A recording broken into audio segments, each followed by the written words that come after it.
Well, let's hop straight in. Spawning on the bottom left-hand side in the red, representing the US of A. His name. Oh, I'm on Bel Air's camera. I was like, steadfast, don't change cameras yet. His name is MCanning. Happens to the best of us. Oh, man. And his opponent, hailing from Quebec, it is the Blue Protoss player, a member of Root Gaming. Give it up for DisK. Root. Excellent. Oh, man, it's good to have Root. these guys. That's right. It's so good to have these guys here. DisK and MCanning, two very strong players. And a little mirror matchup is going to be a ton of fun to cover. Even if neither of us are PvP experts, we can still bring a whole lot of game knowledge to the stream today. Should be a ton of fun. Looks like standard openers for both players here so far. No hidden pylons, no probes sharking around the map, trying to find some damage. Now, granted, if either one of these players was going to play an unorthodox style of play, proxy something or go for a weird build, which one of them do you think it would be? Honestly, normally, that's a bit of a trap question, isn't it? Normally, you'd say MCanning. You would because, normally say you that. think of him. He's such an unorthodox player. He's got such a unique way of approaching the game, and he's really freaking good at it. But I would say because DisK practices so much on the EU ladder, and that is so commonly the meta, I would say DisK is just as equally likely to go for something like that. Yeah, I agree completely. DisK is equally likely. Oh, and of course, MCanning dropping the triple spray. This is so funny. You know, we joke about the sprays a lot. I can't remember, Steadfast, I might have been casting with you the last time this happened. But I think it was Nina versus MCanning in fall. And MCanning dropped a triple spray in her base. And in the winner's interview afterwards, oh no, it wouldn't have been because there was a winner's interview after. Anyway, there was a winner's interview afterwards. And we jokingly asked Nina, oh, what did you think about the sprays that MCanning put in your base? And she said, no, he did the 4 salt spray. So I knew he was going for like a specific build. Yeah, and so there's this whole spray meta happening apparently that these players either know about or don't. It's like a secret code. It's like if you're in the Thieves Guild in Skyrim and you know what all the symbols mean. It was so cool to hear and be like, no, I actually genuinely figured he was going to do that because of the spray that he left in my main base. I loved it. I doubt that's the case this time, but it's still quite a good anecdote. Oh, man. Double stalkers on both sides here. It looks like a fairly standard game going to progress from here. The only difference is that MCanning has gotten out 1 additional sentry a little bit earlier, but that shouldn't make too much of a difference as both players drop their next eye. Steadfast, are you seeing any trends right now in PvP that either of these players might be keeping in the front of their mind as they sort of devise their strategy against their opponent? Well, the most common thing in the matchup right now is Blink Stalker play. Shield battery openings have made everything else quite a bit weaker. And just the way that the shield battery overcharge heals up Blink Stalker so quickly has really made that the staple of the meta. So what we see a lot these days now is a 4-gate opener from after expansion into a quick 3rd Nexus into just a ton of Blink Stalkers and a relatively quick +2. But we'll have to see if that's going to be the case in this matchup. We are seeing DisK getting pretty spicy here. Yeah. And he's going to be able to pick off a Stalker. Wow, that's a nice little early game win for DisK. He's going to micro that other stalker away. Should be able to get the shield battery as well. And now the warp-ins from MCanning will push him away. But DisK is getting some nice free kills here. Well, almost free kills there. Trading 2 stalkers for 1, which isn't too bad. MCanning going to try and get revenge, but I think DisK should be able to get away here with these stalkers. And that's going to be a very, very interesting opener here. That could have gone very badly for MCanning if he didn't step up and engage a little bit more quickly to buy himself some time for those gateways to get off cooldown and warp in a couple more stalkers. So very narrow avoidance of a loss for MCanning. That could have gotten could have gotten out of control very quickly. Steadfast. Yeah, it really could have. And it still was a pretty nice win for DisK, ending up killing off that shield battery and I believe an extra stalker. Yeah, an extra stalker from his opponent. So a nice little win. And a really nice hallucinated scout here is going to see that Oracle popping out. And that's going to allow DisK to be right in position with these stalkers of his own back home. Yeah, which is obviously great. Then you don't have to waste money on that shield battery unless you absolutely want to. And that's something DisK is going to try and avoid here. You've got the stalkers in mobile defense. Always better than static defense. We see robos on both sides here, but interestingly, MCanning is still making a Void Ray, as you're so aptly pointing out here. This Void Ray, really interesting from MCanning. Obviously going to give him a bit more of an edge in the game as it goes on. Void Rays can do fairly well against Stalkers if they're supported by their own Stalkers. But, man, if you just go with them by themselves, they don't do much at all. Cute pickup, though, from MCanning, slowing down this third base from DisK. And that's what you were talking about earlier, wasn't it, Steadfast, where you want to go for a third base, want to get Blink up, and then push in. And now DisK's third base is going to be denied and delayed for quite a bit. Yeah, that is kind of an... Oh, and another pro pick off there. Where's DJ Khaled bringing in another really one? Annoying. Another one. And another one. Honestly, if it had stuck around, it legitimately could have gotten another one.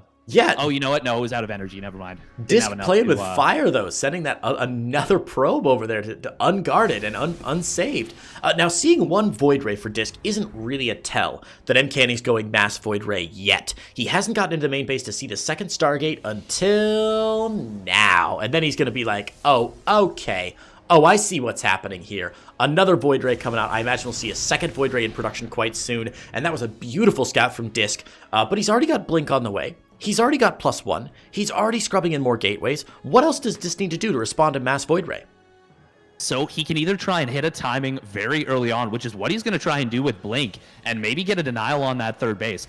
Or he can, really mass up, go for some Archons. I've even seen, or at least I think the potential of Storm can be really strong in this position. Now, that's if they go for mass Void Ray. Oh, that is a huge stasis ward right there. And that's probably going to be 4 dead Blink Stalkers. He may be able to get 1 or 2 out, but MCanning's already setting up to kind of block any Blink away.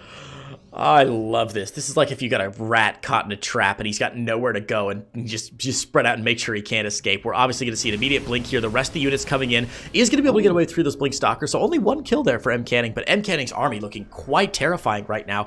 Despite being behind in upgrades, he's still building more of those Void Rays, and the army supply for MCanning just looking beautiful right now. As his Nexus finishes up, I think he's still in a strong position this game. But Steadfast, is it fair to say that it's still anybody's game here? Anybody could win this one. It is fair to say that, but I will say that DisK missed out on a bit of an opportunity right there. He did have a time where I think there was only 1 Immortal, and it was still walking towards the army. The Void Ray count was much lower. He had his own +1 attack done. But yeah, running into that stasis ward kind of cost him there. Now this is really nice. He's going to be able to depower +1 on the Cyber Core and 2 gateways and Void Ray. Oh, he missed. Oh, okay, there we go. Oof. I was going to say missed target fires. Oh my god, he gets the Observer on the way out too. What a brilliant pick off from DisK. Wow, I think yeah, wow, you're right, absolutely. I think that may have been DisK's Observer that got caught on the way out by MCanning, but they both have 1 Observer down anyway, so it's still a really nice play from DisK. Able to get in, as you said, slowing down that +1 air attack is so important because MCanning is trying to invest desperately into more Void Rays, and 1 Void Ray getting very low. I'm amazed it didn't die. MCanning uses that prismatic alignment. DisK able to get out, though, and whew, that was another close one. I can hear you gasping over there, Steadfast. Yeah, those prismatically aligned Void Rays absolutely decimate Stalkers, and even if you blink, I mean, like, you can lose like 1 in the blink of an eye before you've even hit that B button. And if you're even a little bit slow to the, he does get a Void Ray there. Trades out 1 Stalker for a Void Ray, so not so bad. To speak to what I was talking about earlier, so there was an Observer on the left side that got picked off as it was coming in. Oh, that's the one. Okay. And then the Observer from DisK did end up getting picked off, but DisK was able to pick off one of MCanning's Observers first. You're right. That was kind of a nice thing. It ended up that other Observer was probably dead regardless. But I mean, DisK is really trying to find something here with these Blink Stalkers as he probes up very hard. He's actually was going up for quadruple probe production right there. Forces out their prismatic alignment and takes out a Void Ray. That's actually really nice from DisK. Yeah, DisK is playing really well from a position of from a military weakness here. He didn't have a huge army supply advantage over MCanning. Actually, is behind in army supply now. But as you said, behind this, going for a 4th base, making 4 probes at a time. He's up on almost 80 probes. What does he think he is, a Zerg player? And he's going for a Dark Shrine and +3 behind this. MCanning is now 2 ground upgrades behind. Going to be 3 ground upgrades behind before too long. And I don't know, man. I don't know if Mass Void Ray is going to scale very well against DT Blink Stalker on 3-3. That just seems like a lot of ground damage that I'm not sure the Void Rays can deal with. Yeah, with 5 Void Rays have gotten picked off so far. Oh! That is a big stasis board right there. He loses My the Oracle God. behind it, though. That was a bit sloppy from MCanning. Come on, man. I mean, if he can find a way. Oh, it's the timing. It's the Disruptor timing. Can he get the Disruptor timing perfectly? This is he's so too late. hard. Yep, just a little bit. Good call there. Just missed it by a smidgen. That's such a hard timing to nail, Steadfast. Sorry to interrupt you again. No worries. If he had gotten that, that would have been potentially game winning right there. But as it is, not going to be the case. We do have a big Zealot run by coming in towards his base, but Static Defense will finish up. This is mostly kind of meant as a distraction. Oh, God, that was a very close to devastating Disruptor shot right there. Yeah, man, this is what we came to the MCanning games for, right? Those Disruptor shots. That's 100% why we're here, and I love to see it. Now, what's really interesting, Steadfast, is that we already see that Fleet Beacon finishing up for MCanning. So it does look like he wants to grab additional Void Rays here, get that Flux Veins, and keep working at it. I feel like this is a really interesting transition from him, and I really do hope it works out for him, because that would be just really, really interesting if he's able to transition into the Flux Capacitors, into his Void Rays, and stay on Void Ray for a little bit longer. We do see a very interesting style of play from DisK. He's not overcommitting. He's constantly contenting himself with trading. Oh, that's an awkward Disruptor right there. It's going to get picked off for free. And MCanning is very out of position. Now, these Stalkers will pay for that with their lives. But DisK is going to, well, okay, wisely blink away. But he might lose a couple of units on the retreat here. Now, he should be able to get out with everything, actually. But yeah, it's a very interesting style of play from DisK. He's just trying to trade out 1 or 2 Stalkers at a time for singular Void Rays, force out that prismatic alignment, and keep his opponent back. As he does that, we saw him really outmine his opponent for a very significant period of time with like 79 probes. Yeah. And now he's kind of leveraging that for a lot of late game tech. Yeah, interesting position here from DisK, who does try and snipe out what he can. 6 more probes going down. Looks like a Zealot run by in the bottom right-hand base as well. DT run by, pardon me, doing some nice work here. And of course, that's going to go down. Absolutely going to lose that Nexus no matter how many shield batteries try and fix it up. Great snipe there from DisK, and that's going to allow him to get into the natural base of MCanning as well. And DisK just seems to be turning on firing on all cylinders now. And MCanning really losing his touch in game 1. Yeah, kind of getting bullied a little bit by this play from DisK. MCanning has experienced a lot of success with this Void Ray style on the ladder, but DisK kind of talked about it earlier. He is a really solid player, and he is, every time these prismatically aligned Void Rays, they switch it on. He just retreats on out. He's like, I don't need to fight you now. Yeah, why would I ever fight you? Absolutely. Oh. Disruptor v Disruptor, and it's so weird to see MCanning losing a Disruptor fight, but he's eaten so many bad Disruptor shots this game, it's almost a little embarrassing. Finally a good shot for MCanning, but I think it's too little too late here, Steadfast, as DisK pops in with all these Blink Stalkers. He's not even blinking right now, going for Disruptors instead. Great blink away there. The Disruptors will probably fire their Purification Novas, but it's just Void Ray versus Blink Stalker, and Blink Stalker's gonna win this one. GG, DisK grabs game number 1. Steadfast, is that the upset victory you were expecting? It is kind of what I alluded to, but I don't know. I'm a little bit surprised that MCanning went for that Void Ray style against DisK. He has to know how solid of a player DisK is.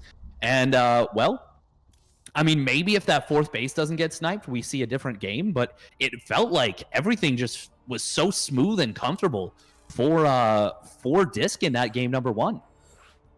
Yeah, I completely agree. Completely agree. We're hopping into game number 2 now, as we get our players in. Our next map is going to be Oxide. LE. I love the map Oxide. I mean, I love all the maps in the map pool. They're pretty darn fantastic, but Oxide especially just has a really nice feel to it. I love I'm more of a graphics guy myself, but I love the visuals and everything. It's got a distinct look. But we're getting in now to game number 2. Steadfast, you gonna change your thought at all? Or do you think MCanning's gonna tie this one up? I mean, looking at how smoothly and crisply DisK played that last game, I think I might have to. DisK leaving me no choice, saying, how dare you abandon your French brethren, your Canadian brethren. And, well, he's showing me some good StarCraft right here. Showing us all some good StarCraft. Really is. Making this first day of North America well worth it. So excited to see these players popping in. Couldn't ask for a better series of players here. And this is just Group A. We got some Group B action right after this too. Oh man, what a day it's going to be, Steadfast. What a day. Let's hop straight in to game number 2. Spawning in the bottom left-hand side of Oxide LE, currently up 1-0. We've got Root Gaming's DisK. And his opponent spawning up in the top right, the blue Protoss player. He is the can man himself, MCanning. MCanning. Now, Steadfast, have you been watching a lot of MCanning stream lately? Oh, I mean, who doesn't? You know, you got to watch the can man. He has got such an entertaining stream. I mean, the man is a natural entertainer. And that's what makes it so amazing that he's qualified in for this event, is that he's not, as I understand it, he doesn't see himself as like a professional player. He doesn't train like a professional player. He pretty much just fires up the stream, plays ladder, and wins as much as he possibly can. And has a great time doing it. It's great to see a player who brings such joy and like a sort of a flippant air of uncaring. Like he's just very cool about the entire thing. He's a very unique personality, and it's great to have him in the North American scene. Both players looking to posture as though they want to stop the natural from going down. In my last PvP, we did see, a couple of pylons going down to block the natural. I wonder if DisK is going to commit to that as well. Well, he should. Actually, you know what? Now he doesn't need to. Having seen that his opponent, I was going to say, we may see an awkward scenario where both players kind of go for this pylon block, but DisK making a really smart, mature decision, and knowing that his opponent went for that quick cybernetics core, he's going to go for a much later pylon. Smart. And that's just a small advantage going in the favor of DisK. He gets to allocate those resources a little bit differently. Yeah, very, very wisely done there by DisK. And these are the little tiny things that, man, if you're not paying super close attention while you're watching, you're going to miss a ton of these little minuscule things that players do just to give them a tiny, little, weensy bit of an edge. I mean, we can see DisK, even starting that cyber core to continue blocking him off. That's so annoying to deal with. And yeah, you gotta get that cell. Oh man, I was gonna say you gotta get that probe out of here, but MCanning able to drop a cyber core of his own. This is filthy. This is absolutely filthy. Both these guys committing really hard to prevent their opponent from getting that Nexus down. Yeah, and well, DisK is gonna turn around and try and maybe get a pylon down once again, but I don't think he's gonna be able to. DisK, yeah, MCanning sees this probe coming, and he's gonna just turn his stalker around right on that. A little bit, I would say maybe greedy. Oh, wow, DisK actually going to let the Cybercore finish. Both of them, well, now MCanning has the option to cancel his. Yeah. Yeah, that's a little bit awkward from DisK. I don't think it was worth the extra time. Well, as I say that, MCanning's Nexus was delayed quite a bit of time there. Yeah, it was. Interesting position that both these players are in now. It's about 120 odd resources difference now between these two players. And the Nexi down to about identical times, as are the Twilight Council. So the follow-up's going to be quite similar here. Honestly, the only difference between these builds right now is that MCanning slipped out one extra sentry, whereas DisK slipped out an extra stalker instead. So very, very cool stuff here from both sides. One of those mirror matchups that really makes me appreciate just the incredible level of talent on both sides, right? If this was any other, like, if this was a mid-Masters game, right, there would be huge differences right now in army supply, and like one player would have canceled it, and one player, anyway. It's so cool to see these guys with such precise little clockwork Swiss watch builds. Hallucinated Oracle is cute, trying to force out maybe force out a shield battery out of DisK, but it's just not going to happen. MCanning going to be forced to fall back on his Blink Stalker play. And again, we're seeing Blink Stalkers out. I imagine we'll see a Robo from MCanning soon. Looks very similar on both sides against Steadfast. Yeah, I will say the loss of that Cybernetics core without the cancel does cost DisK the extra gateway. It came down a little bit later, and as a result, we almost see an entirely extra unit. With that, actually, we do see an extra unit, basically, for MCanning here. He gets one more warp-in cycle with 2 gates. That's a really good point. I missed that earlier. Nice observation here. The Robo, of course, the trade-off is the Robo for MCanning, slightly behind now as DisK's Robo is already finished up, but MCanning has +1 on the way. So again, slightly different builds here, but I think we're both going to end up in the same place before too long. Robo already down, Blink already down. The odds of going into Blink Stalker Disruptor again are very high, and not just because it's an MCanning game, but the builds seem to suggest that as well. Yeah, I kind of alluded to it in game one. I expected to see it in game one, but I think we're going to see it here. That much higher kind of proclivity and reliance on Blink Stalker play. But to be honest, it wasn't just the Blink Stalkers versus Void Rays that DisK looked really good in. You mentioned it in that game number one. It was also just the mastery of the Disruptor play. MCanning, he kind of got out-microed a little bit at the very beginning. There was only really one or two decent Disruptor shots that he had, and DisK was able to get maybe 4 or 5 good ones in terms of that single Disruptor micro about who's faster and who fires off that Nova quicker. Yeah, as always, PvP coming down to just tiny microseconds. Who can get those shots off just barely any quicker.